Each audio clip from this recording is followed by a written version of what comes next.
Today on the show, we welcome Michael Warren Thomas to the program.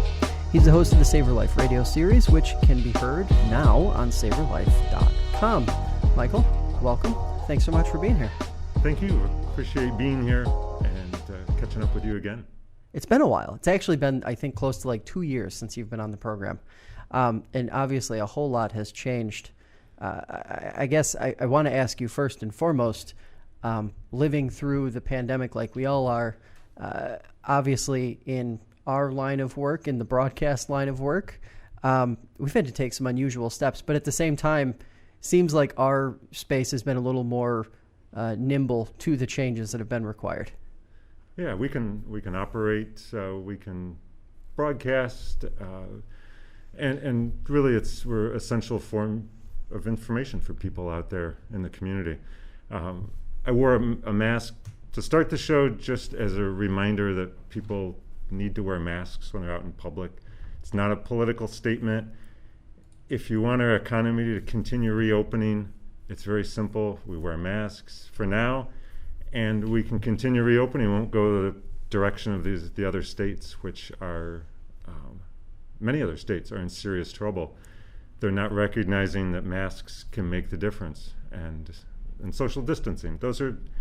That's not too much to ask to get the economy reopened and going. We can't afford another shutdown. Absolutely not.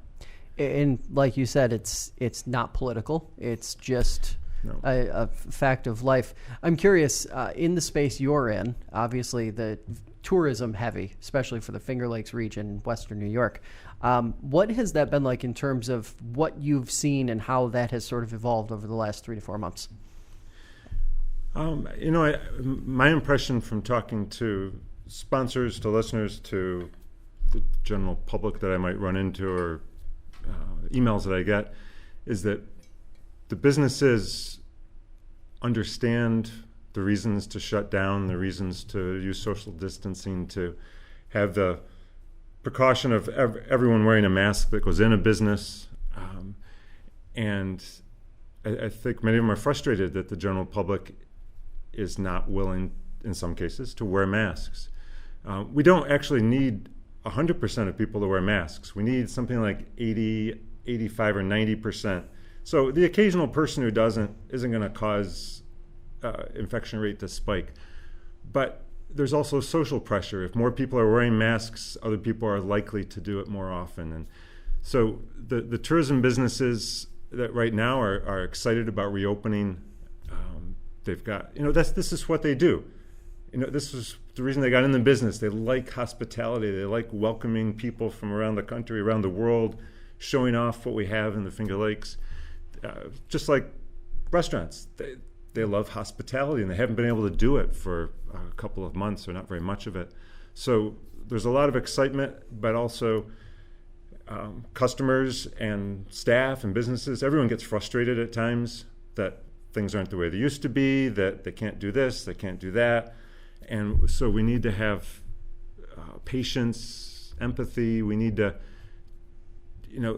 take a step back if you're feeling upset, and just, give them the benefit of the doubt. You don't know what's going on in their lives. And this is a huge transition for everyone.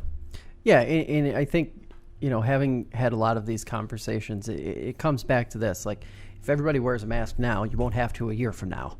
And, life will be able to go on if everybody takes it seriously up front. You have a number of weekend programs. The Savor Life series has been on WYSL for a bunch of years. Now you've gone completely digital. You are on your own platform. Talk to us a little bit about that process before we get into, I want to talk about sort of the nuts and bolts of each individual show. I started out with a gardening show 26 years ago, and couldn't keep those sponsors during the winter because they were shut down. Right. And so I had to leave the station. It was a Rochester station I was on initially. And then I couldn't get my time slot back. They'd fill it, and I'd have to go back to 7 a.m. And I'm not a 7 a.m. person. I don't sound coherent at 7 a.m. I'm not a happy person at 7 a.m.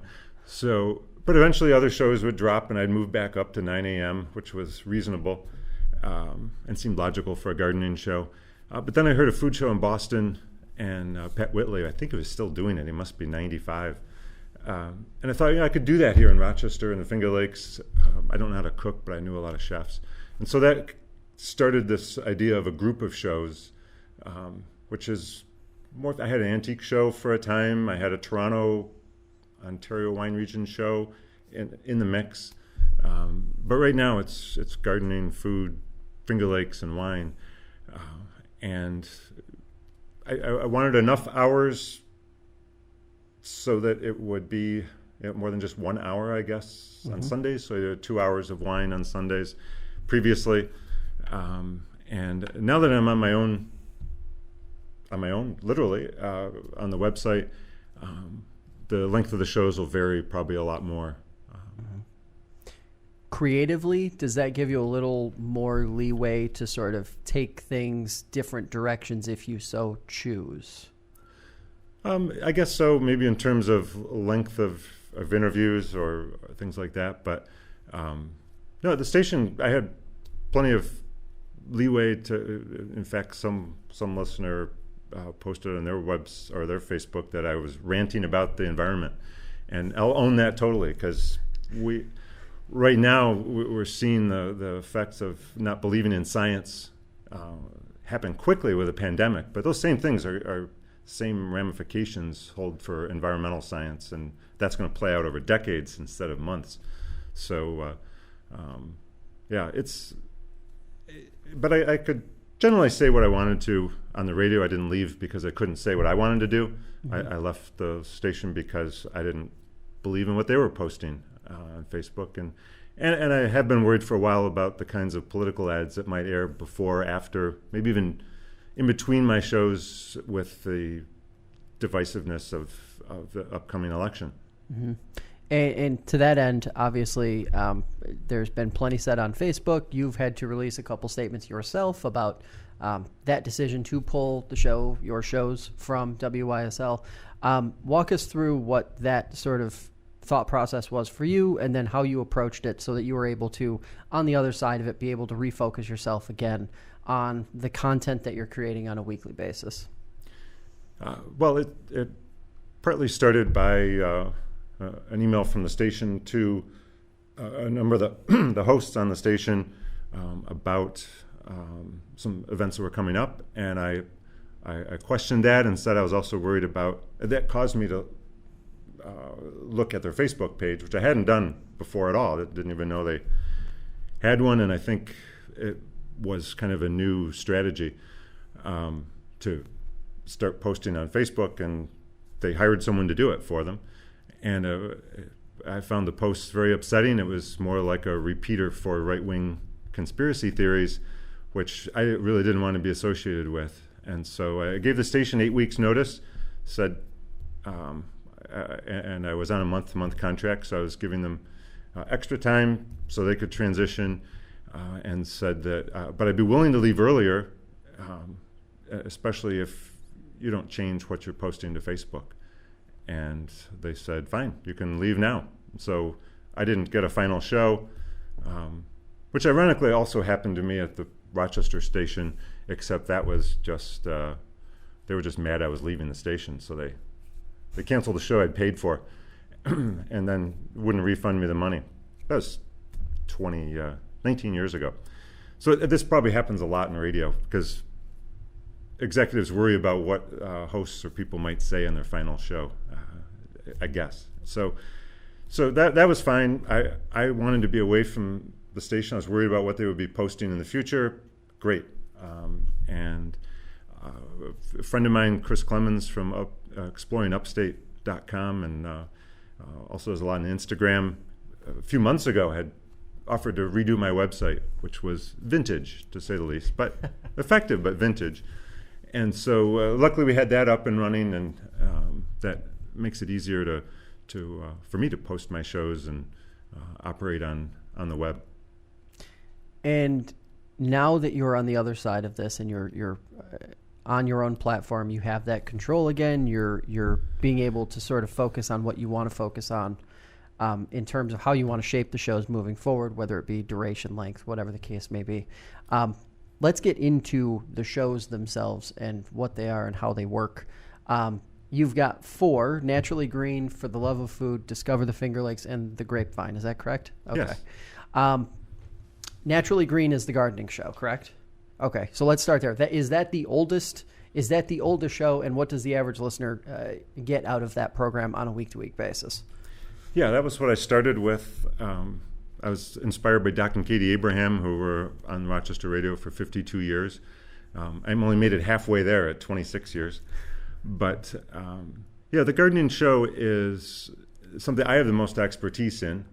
Former certified arborist, former certified nurseryman, had a landscape business for 20 years doing design, and also was a pioneer in Rochester in reducing the use of pesticides, hence the name Naturally Green, using things like beneficial nematodes and integrated pest management and quite a few different strategies. The best strategy is really to get rid of your lawn and plant perennials and annuals and have something lower maintenance in a lawn.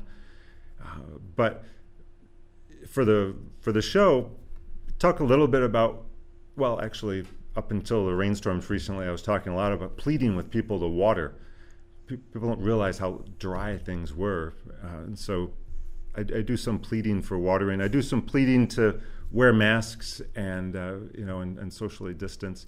But most of it's about interviews with local garden experts, talking about things like lightning bugs and some of the invasive species, giant hogweed, which you should look up and know because it is around, and it is far more dangerous than poison ivy, which is everywhere. So I talk about those things. Hydrilla, which is an invasive species in our lakes, which is they're trying to control, moderate success. The green-eyed ash borer, there's always this battle between the insects and the people in a sense, and it gives me endless things to talk about. Pennsylvania, or maybe it's further south, more North Carolina and Virginia is going to have a 17-year hatch of cicadas. They're going to have, so only every 17 years this brood hatches. So it lives for 17 years in the ground and then hatches. They're going to have 1.5 million cicadas per acre emerging. Ooh. That fascinates me, and I'm really glad I don't live there because 3 or 4 cicadas are plenty of noise for me. So those kinds of things, and people can email me questions, email me photos. I get emails from around the country of poison ivy lookalikes because my poison ivy page did well in Google. So yeah.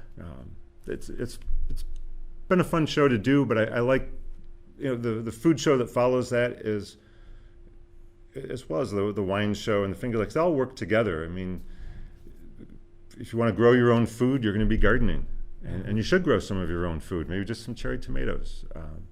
Talking with local farmers, encouraging community-supported agriculture, all those things. So the shows could be just one show, but I've separated them, I guess, over these years. Mm-hmm. And to that end, on the gardening side, it's interesting because the more people I talk to sort of on the day-to-day, it seems that gardening is a far larger hobby amongst the population than I ever realized before. And I guess your show is a testament to that fact. But does it ever amaze you the degree to which all of these different things, like you said, do interconnect, and how when you're talking about, gardening and some of the things you probably talk about on Naturally Green probably overlaps quite a bit with the Grapevine from time to time, or like you said, food in the Finger Lakes.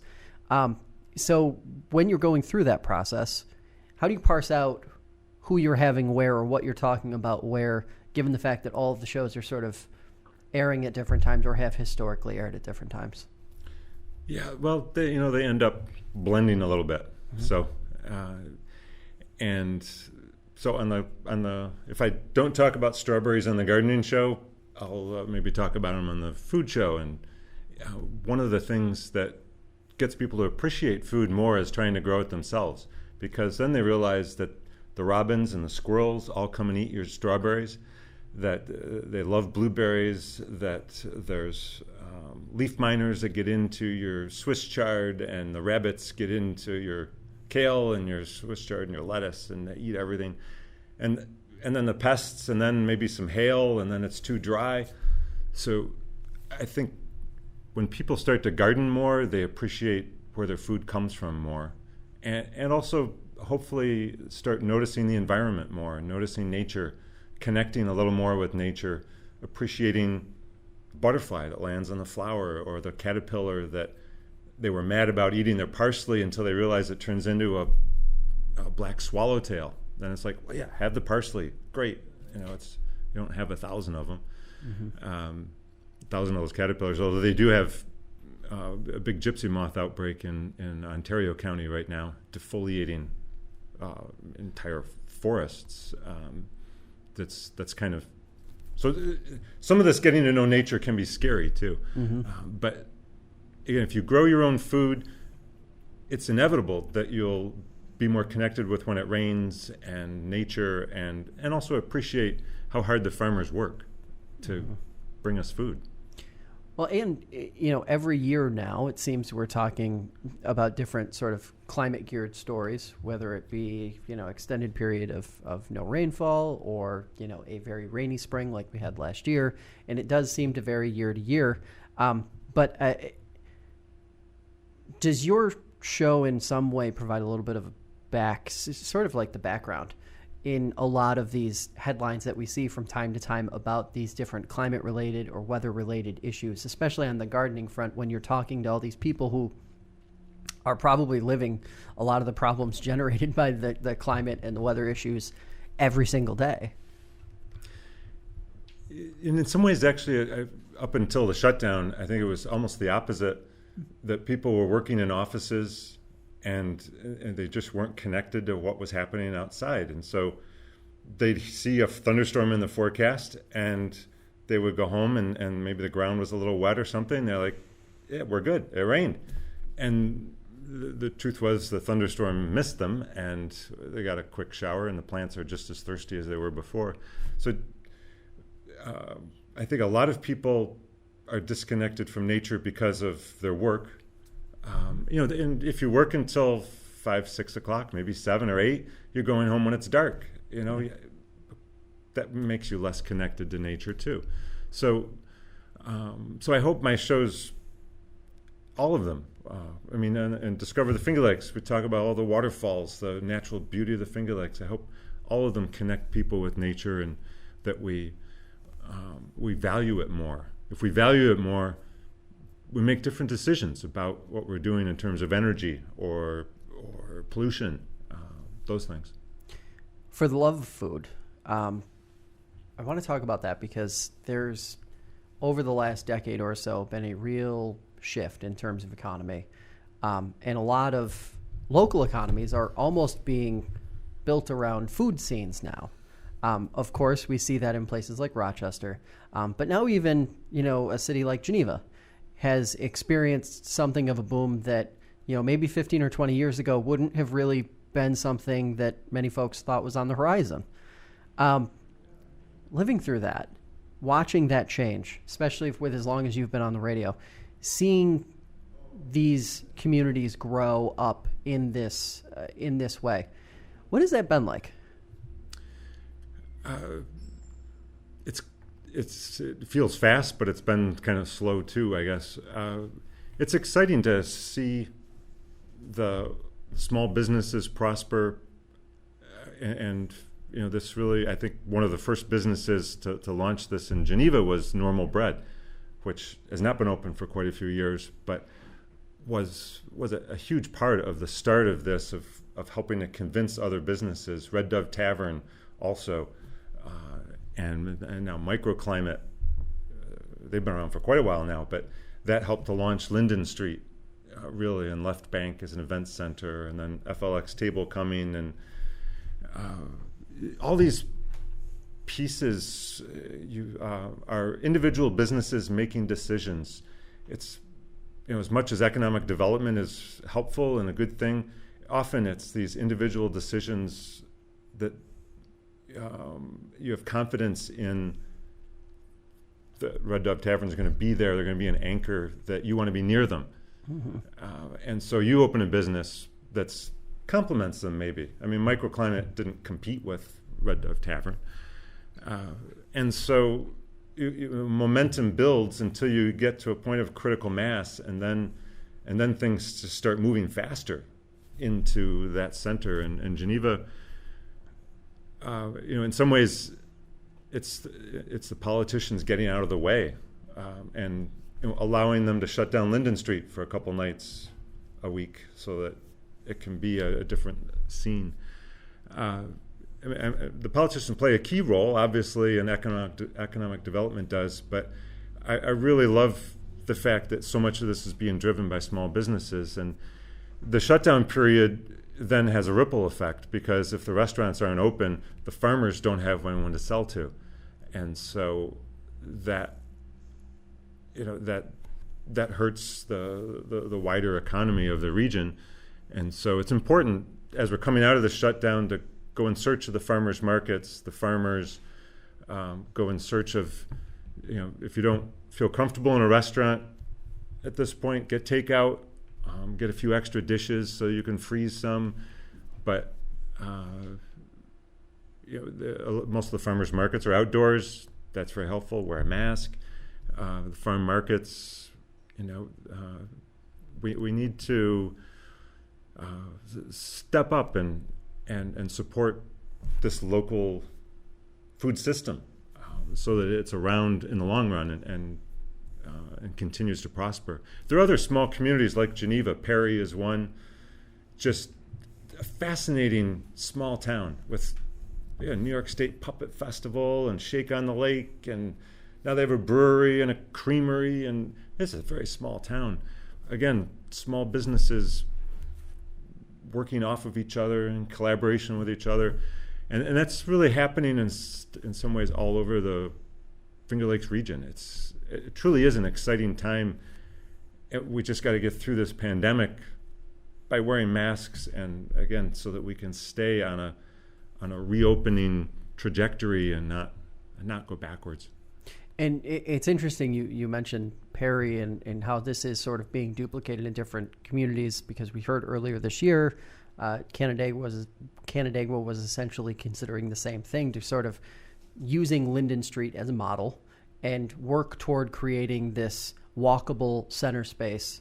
And it's interesting, all the things that you're talking about, the walkability seems to be the other key piece.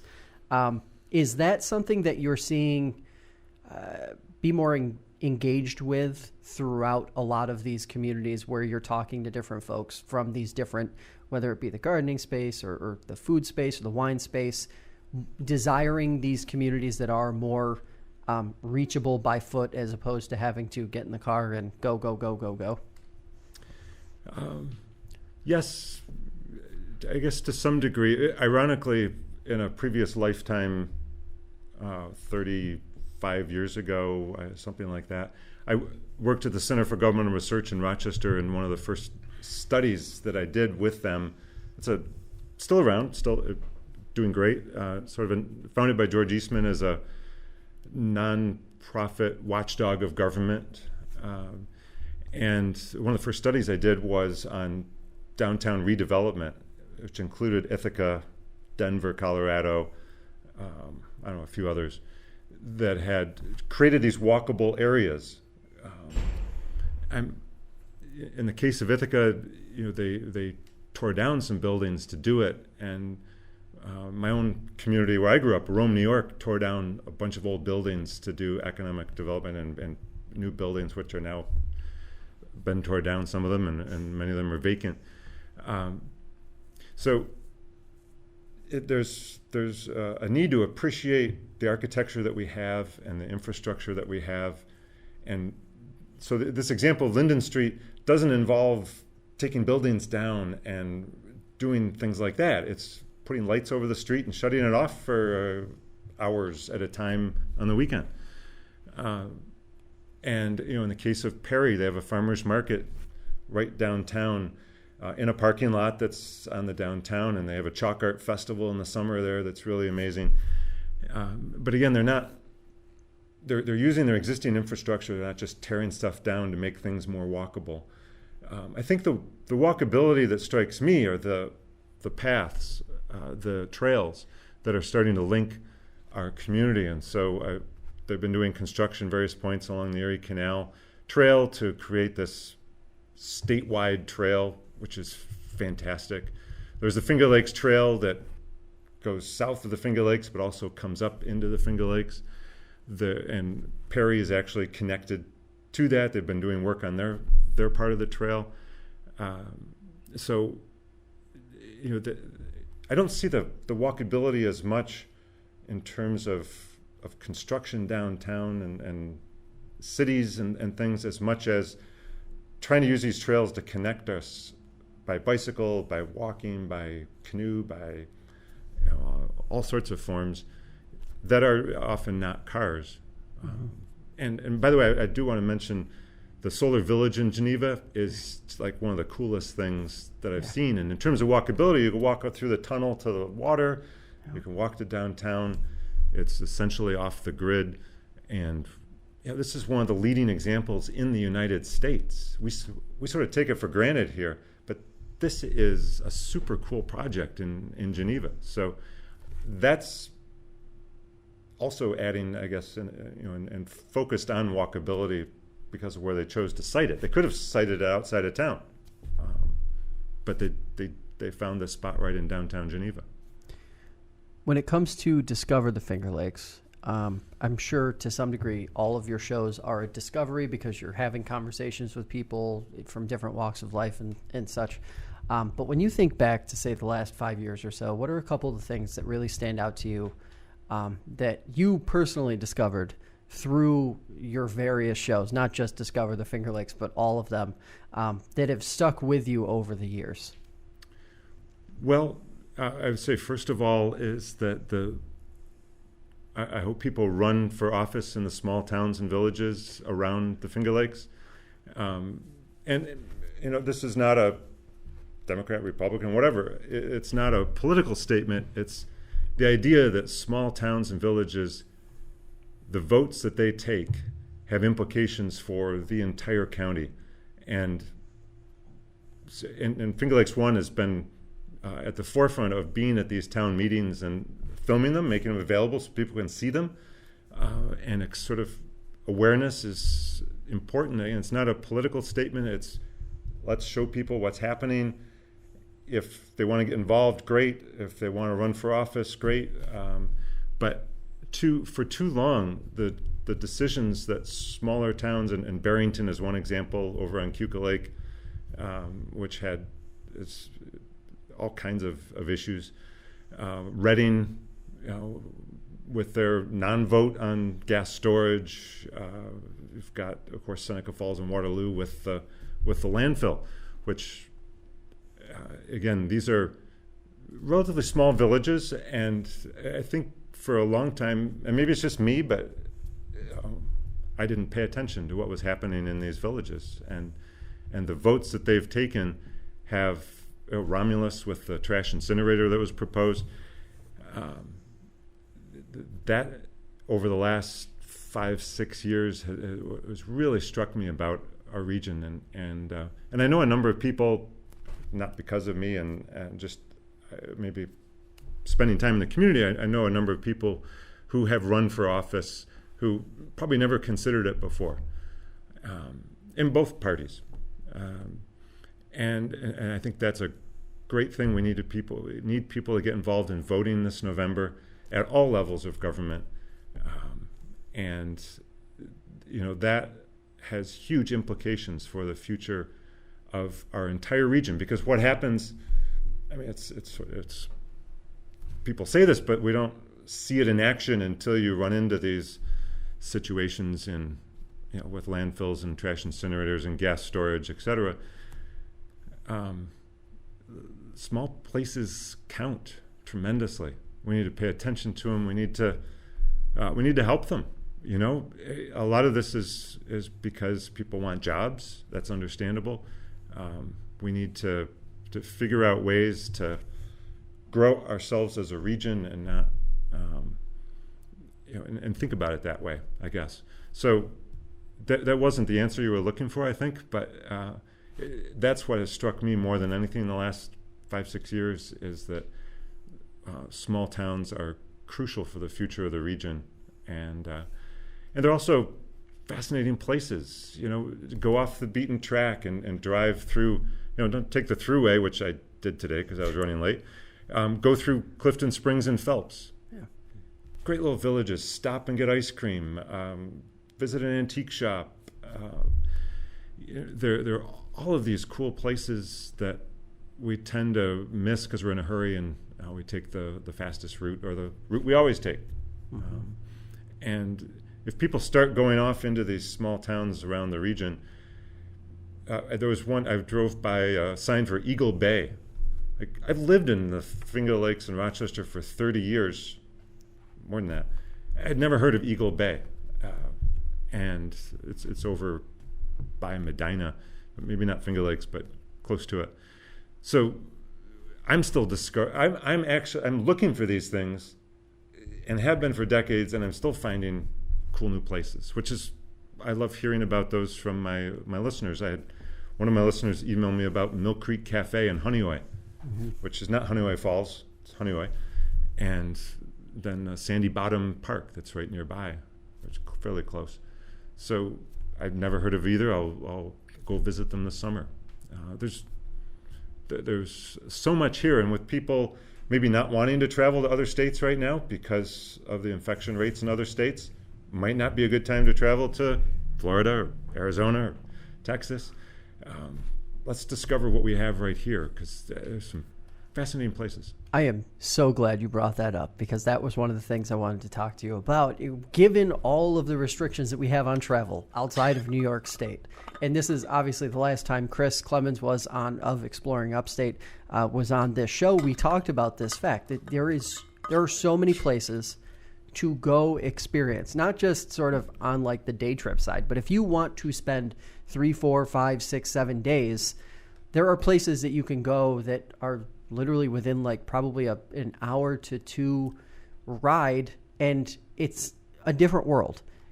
Is there enough of that right now? Because it seems like there is, and this is one of I'll call it a tick of mine about Rochester, is that a lot of folks who live in Rochester, they lay claim to being part of the Finger Lakes, but unfortunately, very rarely do they get out away from Rochester and actually experience the Finger Lakes. And when I say the Finger Lakes, I mean the box that basically is in between Rochester, Syracuse, and where the Southern Tier begins, the core Finger Lakes.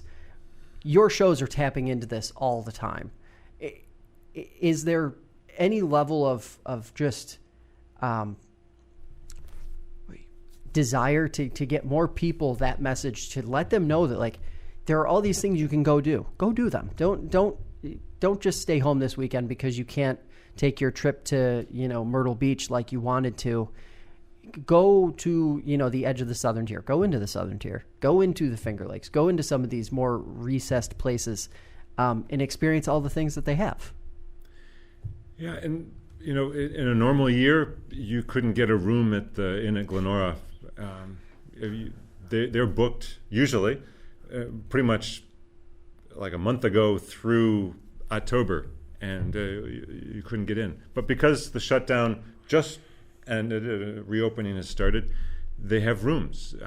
They're being super careful in cleaning, and the bed and breakfasts also tend to have rooms. So there's more availability than there has been in most summers in terms of going out. And my impression is that whether it's hotels or Geneva on the Lake or bed and breakfast, they are being super careful, and are asking you to wear a mask, do that social distancing. So I think we have more options than in the past for finding a place to stay. The state parks, are beautiful. Stony Brook and Fairhaven, and there's Sampson. There's so many state parks: Watkins Glen, Letchworth. And if you're going on a weekend, it's going to be more crowded. So see availability during the week and try to go at a time that's not as busy. But the idea of, I live in Rochester and have lived there for a long time, and initially would talk about, I'm going to drive to the Finger Lakes, when actually we are in the Finger Lakes, but we're also connected to Lake Ontario and the Finger Lakes tourism region, and actually Chris Clemens has a funny blog post on his exploringupstate.com about what is upstate. There are so many definitions of upstate. And the same with the Finger Lakes. Actually, economically, we are divided in half with the southern tier, which is unfortunate. But I think as the region grows and we get a few more bright spotlights. So, Christopher Bates being a master sommelier opening an FLX table, that's a bright spotlight that gets people thinking. This new lake house hotel in Canandaigua, talking about bringing seaplane rides, people up from the Hudson River to stay on Canandaigua Lake, which, during one part of the shutdown was probably not a great idea since the infection rate in New York City was so high, but again, New York State is generally low, and we just got to keep it that way. But again, they were written up by Forbes or Bloomberg. The lake house in Canandaigua is one of the top 18 hotels opening in 2020 in the world. Vogue. Was it Vogue? There you Vogue. Go. Thank you. Yeah. How can that be? One of the top 18 in the world, and you go read about those other 17. They're kind of cool places, and we don't see them that way necessarily. I mean, I was surprised. I didn't realize we'd have one of the top 18 in the world, and it wasn't written by someone from Canandaigua. I mean, it's a legit article with fascinating 17 other places. So those kinds of things shine a spotlight that brings people from around the world, but also maybe makes people in Rochester or Syracuse take the Finger Lakes more seriously, and we got to prioritize going there. It's not just because I don't have anything to do. It's because I got to go see what's happening there. Is it ironic that I think I've been in my role here at Finger Lakes One for about a little over 5 years, going on 6, that it seems like most businesses and organizations, and especially those in the tourism space, have to work harder to promote themselves and engage with regional and local consumers than they do those that are coming from far away, just because of that element of taking it for granted, I guess, to some degree, for those of us who have lived here our entire lives. At one point or another, we've all been guilty of it. Yeah. But at the same time, it's this amazing opportunity for people to experience this parts of the region that maybe they wouldn't have under normal circumstances or pre-coronavirus circumstances. And I hope, and you can chime in on this one too, I hope that sentiment sticks after this is all over with, right? Because that's one of the things that I do worry about a little bit is, we get on the other side of this and there's pent-up desire to go away. Yeah. And, it's a balance, and I hope that people do continue to appreciate the things that are around us, all the time. I think there'll be some of that, but it's hard not to go to the Corning Museum of Glass or the Genesee Country Village and Museum or Strong National Museum of Play, or and not be impressed once you're in there that this is cooler than I thought. I didn't realize they were this big. I didn't realize they renovated twice in the last 15 years. So I think some of that will stick, but one of the best or worst examples of this are restaurant wine lists. And, I'm not going to harp on this during shutdown and reopening and things, but, if our restaurants don't have local wines that they're featuring and highlighting, then what message is that sending to the people that live here? And I'll get back to that when the world becomes more normal. Right now, I feel for the restaurants. They're hurting. They can't They can't make money at 50% capacity. They struggle to make money at 100% capacity. They are not going to survive at 50%. And so this has to be, that's why we have to keep this infection rate low and wear masks and give them the opportunity to get to 100% so that they can survive, because this is not survivable. From the consumer standpoint, and this is one of those philosophical questions that we've debated a couple different times in the studio on other programs, do consumers or should consumers warm up to the idea of paying a little more when they go out to eat, when they visit that local winery, when they do these things that, historically, industries that just, they struggle to make money even when they are operating at full clip? Should consumers realistically have to now start to warm up to the idea that, to have these things that we all appreciate very much, it is going to take a little more personal investment than it has in the past? Yes and no. Does it cost more to buy from a local farmer than to, go to a huge big box store and buy your groceries? Not always. Actually, I did a test at our West Side Farmers Market in Rochester. 5 different vegetables, went to one of the big box stores, 5 different vegetables.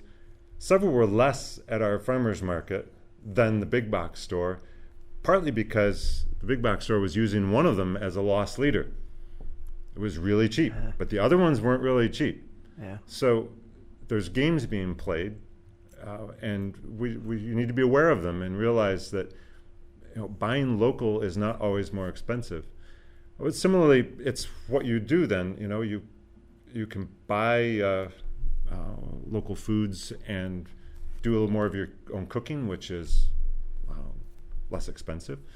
And in terms of restaurants, yes, if they want to buy all local ingredients or mainly local ingredients, like Stone Cat Cafe, awesome restaurant on Seneca Lake, you're going to pay more than you are at a fast casual or whatever term is for some of the chain restaurants. But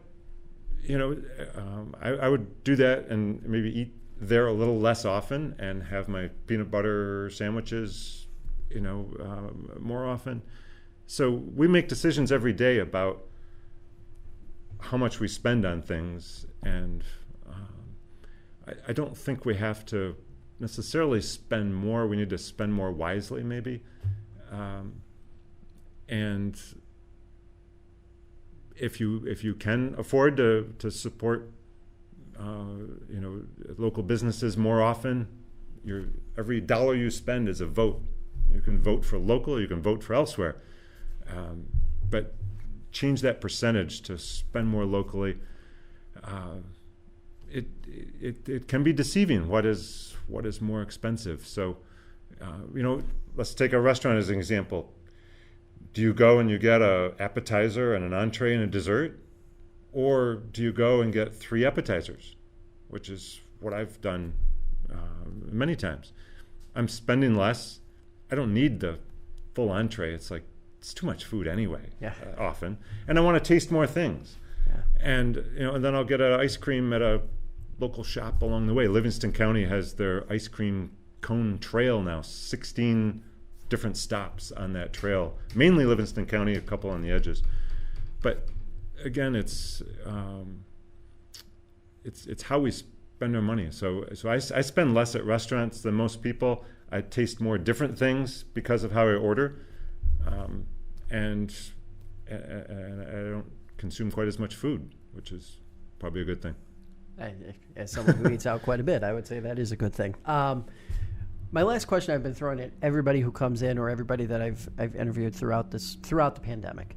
One thing that leaves you optimistic about where we're going as a region in the future?